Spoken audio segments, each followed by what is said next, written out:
This video is sponsored by NordVPN. Try NordVPN's risk-free exclusive deal today thanks to their money-back guarantee using the link in the description. It was only the second time Fred had hung out with his new friend Aubrey outside of school.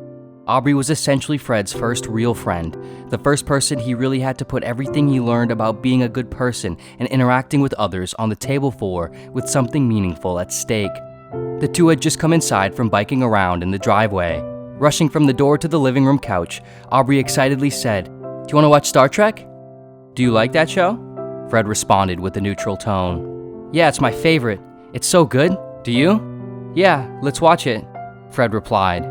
The two watched the show quietly for the rest of the afternoon until Fred's parents came and picked him up. Fred had in fact seen the show before, but he hated it.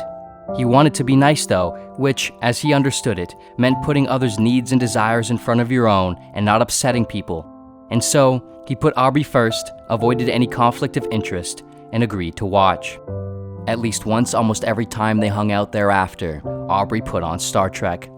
Although Fred occasionally tried to sway the activity a different direction, he never explicitly told Aubrey how he actually felt. Instead, by the end of the school year, Fred just stopped hanging out with Aubrey altogether, secretly having harbored the frustration that they rarely did or watched anything he wanted. Aubrey was deeply confused as to what had happened, what was wrong, and why he suddenly lost his friend. When he asked Fred, Fred was coy and dismissive. Several years later, in high school, Fred found himself a part of several small friend groups. With the introduction of greater freedom, driver's licenses, and the pubescent lust for activity, Fred also found himself spending far more time with friends outside of school than he ever had before. For the first time, he had to balance plans and schedules between different people and between people and himself. Whenever he was asked to do something, whether it was to hang out or do someone a favor, afraid of coming off disinterested or making any of his friends upset, Fred's answer was almost always a resounding yes. Of course, since he always agreed, he often already had tentative plans with other people that overlapped, which meant he often had to figure out how to cancel most of them. Throughout high school, Fred spent very little time with himself, his hobbies, his interests, his schoolwork, his peace of mind, and so on. He often felt diminished and used, disproportionately doing things other people wanted or suggested, secretly developing and harboring a resentment toward many of his friends and family members. By graduation, he had lost some of his friends due to his flaky nature and intentionally, but seemingly inexplicably, broke ties with most of the rest. Many of them were somewhat confused and upset by his sudden disappearance. A couple years later, during college, Fred found himself in his first real, serious, long-term relationship with a girl named Tara. The relationship was amazing. They connected with each other in a way Fred had never experienced connection before.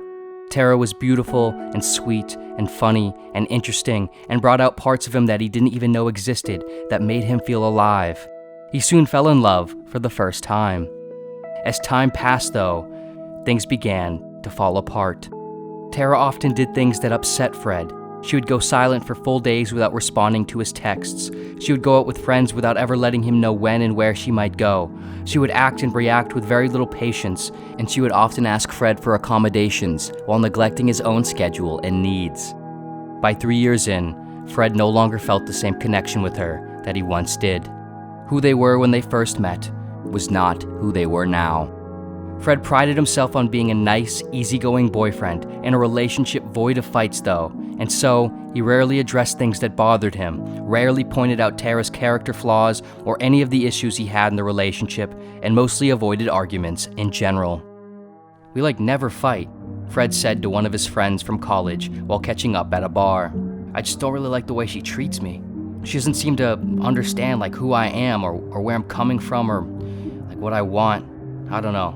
I used to think she did, or at least could, but I don't even know if she cares anymore. I mean, I'm not necessarily trying to suggest anything, but have you at least thought about potentially breaking up with her?" Fred's friend replied. "I don't know, maybe. I want to make things work. I don't want to devastate her, you know? I don't know if she would really be able to be okay with me. I don't know. I'll see how things go, I guess." Fred stayed with Tara for over a year more. He tried to act as if everything was fine, but found himself unavoidably distancing himself more and more from her. The breaking point was when he found out that Tara cheated on him. Even then, he stayed with her for a few more months. She said her reasoning was she felt neglected and didn't feel like he loved her anymore. He told her he would try to understand and forgive her, but in actuality, he felt like ending more than just a relationship. Not long after, Fred broke up with her, realizing how much of a fool he had been. It was one of the hardest things he had ever done. Following college, Fred was out on his own in the world, navigating the early budding prospects of his career. By 23, he received his first real job offer related to his career path, a digital marketing coordinator role for a mid-sized e-commerce company. Fred eagerly accepted. In the office, Fred always put on his smiley face and happily agreed to everything he was asked, even when it was outside the scope of his work, often offering to help or pick up any slack anytime his manager or one of his coworkers asked, not wanting to upset or disappoint them. He rarely could help with most of what he took on, either in terms of his ability or his time. In general, there was a deep crater of incongruency between what he presented about his interest and ambition and how he actually felt about the work. Again and again, Fred would overpromise and underdeliver. Secretly, he disliked his boss and most of his coworkers. He despised how they treated and took advantage of him. Fred continued in this job for the following couple years, despite it being well beneath his skill set and upper management never really offering him a nearly equivalent opportunity or compensation. 3 years in, after he couldn't take it anymore, he quit, and what seemed like all of a sudden, without much of an explanation. Fred was perhaps one of the nicest people you could ever meet. He always made sure the happiness and preferences of those around him were met. He never wanted to upset anyone. He was always willing to go with whatever anyone else wanted. And so, when he was 28 years old and he found himself alone, with very few friends, a very short but complicated list of ex-girlfriends, and a strained, awkward relationship with his previous colleagues and bosses, he was extremely confused. Having not had much of a social life, let alone a relationship, in a couple years, feeling like he was on the brink of a life of total isolation, Fred decided to start dating again. He had little luck at first, but eventually he met a very unique, spontaneous, and extroverted woman, unlike anyone he had ever met before, named Amina. While on a third date with her, the two sat at a picnic table in a park while the sun set behind them. They discussed all sorts of topics, including more personal sentiments of their lives and pasts, which was very uncharacteristic of Fred. He shared about his old friends and jobs and even some of his exes. I don't know, it seems like everyone is just selfish in this world. That's definitely one thing I've learned. I feel like people have just always taken advantage of me, of my niceness. I've been nothing but nice, but I just get screwed over and over, Fred said. That's true, people are definitely selfish, Amina replied. A brief pause surrounded the two, Amina clearly having more to say. I have to say though, up front, if we're gonna potentially, keep this going, I gotta ask something. Okay, sure, yeah, about what? Fred replied. Are you the kind of guy who is so hung up on being nice, he never really thinks about other people? What do you mean? Fred said, confused by the seeming paradoxical question. Like, did you ever tell anyone how you felt? Did you ever ask them not to do something? Did you explain what was wrong and try to help resolve it? No offense, but it kind of seems like you always just expected people to know how you felt and to treat you right just because you were nice. Another brief pause filled the space between them. I mean, I just don't like arguing or being mean or confrontational for no reason, especially when people should kind of already know what's right, Fred answered. Yeah, but how does anyone know of a problem if the problem is hidden from them? And why would anyone want to solve it if it benefits them and the other person doesn't seem to care?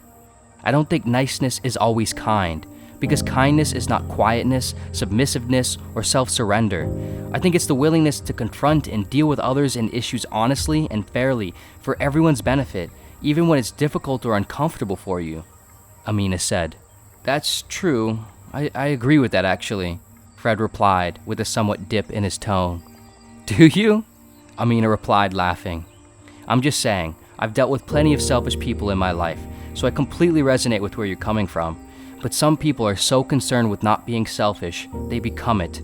They become so centered around being liked and perceived favorably They never even consider the consequences of their so-called niceness. Agreeing universally with everyone is not necessarily a sign that you actually care about other people, but that you care about what other people think about you, with no regard for how it affects them. How is that not selfish? At least with straightforward people, you know where they stand and what the issues are. Maybe their perspectives still aren't always good, but at least they respect you enough to tell you. The two looked at each other sitting on opposite sides of the picnic table, as if Amina was the antithesis to Fred's entire life, laid bare on the table in front of him. "Sorry," she continued. "I didn't mean to come off too forward there. I'm just, doing my due diligence. Less time to waste at this age, "Yeah, no, I get it," Fred said with a laugh. "So are you around this weekend at all? We should do something," Amina said. Fred paused. Then he said, "Yeah, maybe we should take things a little bit slower, actually."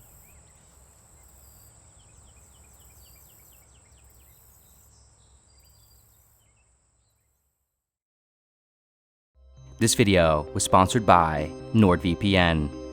If you're a fan of film, TV, and content streaming, then you're probably a fan of having access to more content from some of your favorite streaming platforms using your same subscription, and you are probably not a fan of slow internet speeds and bandwidth throttling.